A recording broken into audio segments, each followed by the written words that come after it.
Pour aujourd'hui, je viens terminer avec les enseignements liés aux grands problèmes fiscaux contemporains. Aujourd'hui, je vais aborder le 5e point, qui est d'ailleurs le tout dernier point. Je vais parler aujourd'hui concernant tout simplement les problèmes liés au changement climatique. Voilà.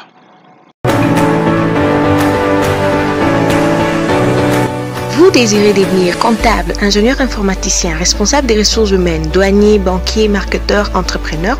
Avec l'IEC, votre rêve devient réalité.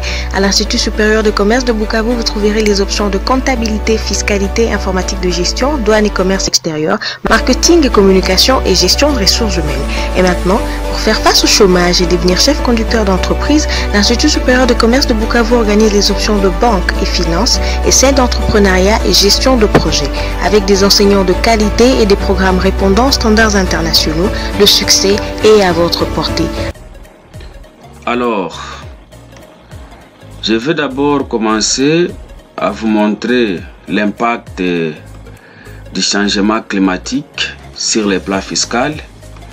Peut-être quelqu'un peut se dire quelle corrélation qu'on peut établir entre les changements climatiques ainsi que la fiscalité. Chers amis, d'une manière générale, quand on parle de la fiscalité, on fait directement allusion, n'est-ce pas, aux finances publiques.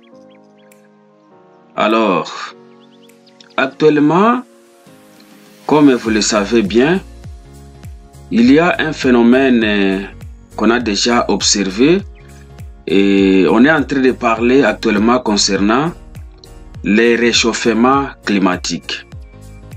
Alors, avec ce phénomène, ça fait en sorte que les États du monde, les différentes nations, sont en train de subir des décaissements, donc pour essayer de voir comment adopter des programmes qui vont contrecarrer les réchauffements climatiques.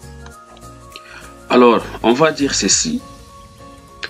Le changement climatique peut avoir un impact très significatif sur la fiscalité, car il peut entraîner des coûts environnementaux ainsi que des coûts économiques considérables pour les différents gouvernements.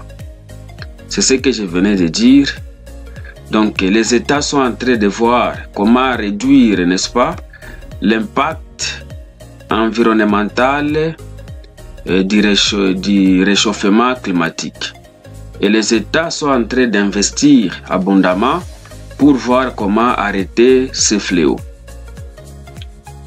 Alors, les gouvernements peuvent être confrontés à des défis financiers pour financer tout simplement les programmes qui visent à réduire les émissions de gaz à effet de serre et à adapter, n'est-ce pas, les infrastructures aux impacts du changement climatique ainsi qu'à promouvoir les technologies propres. Les gaz à effet de serre, c'est quoi? Les gaz à effet de serre, c'est ça, le gaz qui est le responsable du réchauffement climatique. Et ce gaz est émis à travers plusieurs activités humaines. Ça peut être soit dans les industries, dans les transports, donc les véhicules.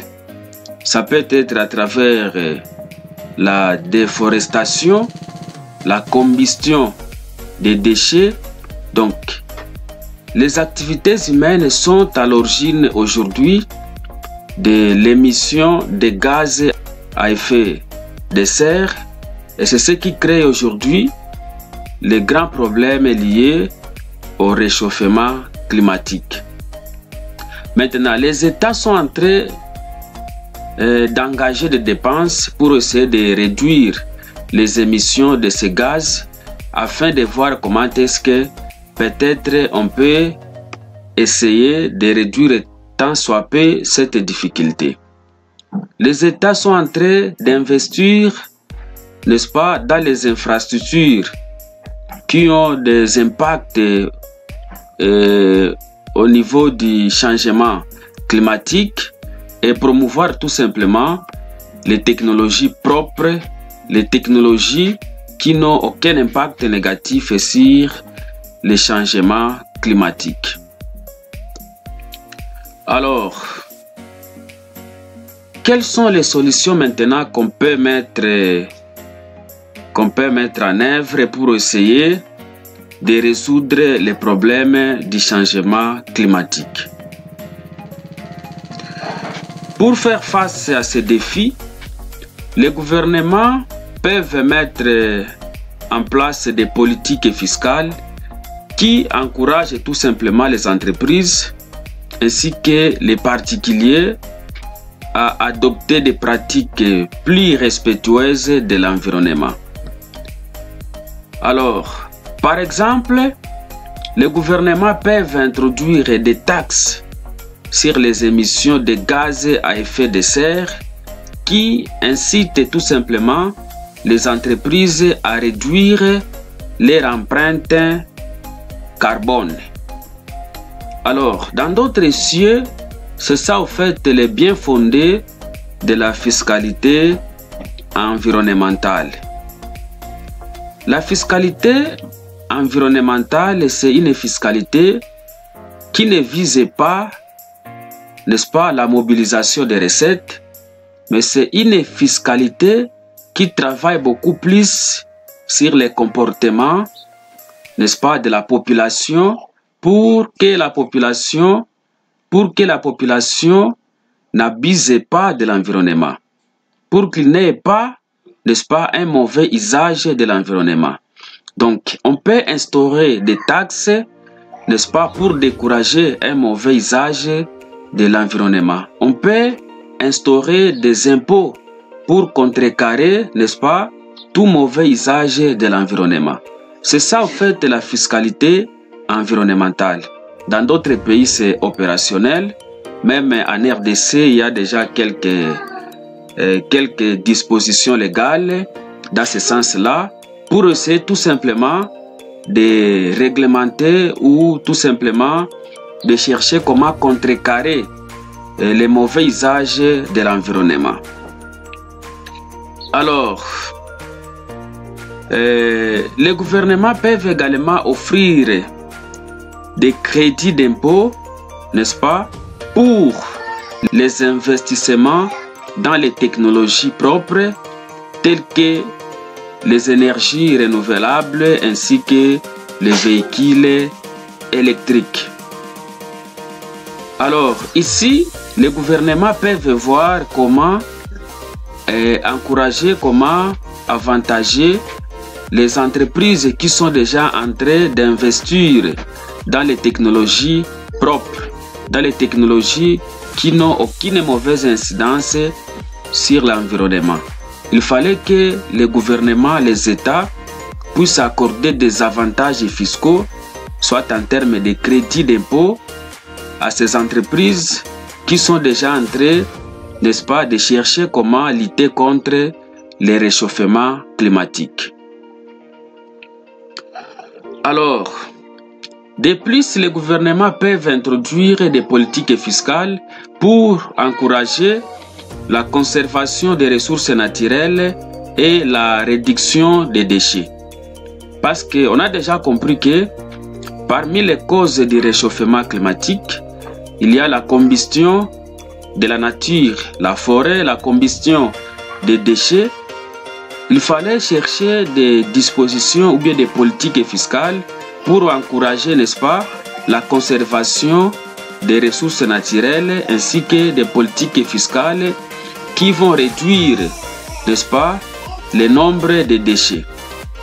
Par exemple, les gouvernements peuvent introduire des taxes sur les sacs en plastique ou offrir des déductions fiscales pour les entreprises qui recyclent leurs déchets. Voilà, chers amis, c'était un peu ça, cette petite notion d'aujourd'hui. Mais avant de citer, on peut dire que notre pays, donc la République démocratique du Congo, n'est pas épargné de tous ces grands problèmes fiscaux contemporains, notamment les problèmes de l'évasion fiscale, de l'optimisation fiscale, les problèmes des inégalités de revenus croissantes. Ça se vit ici chez nous en RDC, n'est-ce pas? Au-delà de ça, notre système fiscal est en train de faire face à d'autres types de problèmes actuellement, comme les problèmes de corruption, n'est-ce pas? Ça fait parmi des grands problèmes fiscaux contemporains de la RDC. Au-delà des fraudes, des inégalités, nous avons aussi les problèmes de corruption. La corruption s'observe partout. C'est ce qui met même en difficulté aujourd'hui la tenue de la comptabilité dans plusieurs entreprises. Les entreprises congolaises, dans la plupart des cas, elles ne tiennent pas une comptabilité réelle parce que cela est encouragé, n'est-ce pas, par les systèmes fiscaux que nous avons, par les administrations fiscales que nous avons. Donc, la corruption, c'est un problème très sérieux actuellement en RDC et peut-être les autorités du pays peuvent chercher comment trouver des solutions efficaces pour faire face à ces grands défis fiscaux contemporains que la République démocratique du Congo est en train de subir actuellement. Merci beaucoup, chers amis, pour nous avoir écoutés, pour nous avoir suivis de début jusqu'à la fin de cette série d'enseignements. Je peux tout simplement vous rappeler encore que vous puissiez vous abonner à la chaîne parce que cela va nous encourager à concevoir d'autres enseignements que nous allons balancer sur la chaîne. Alors, je peux tout simplement vous dire merci et à la prochaine occasion.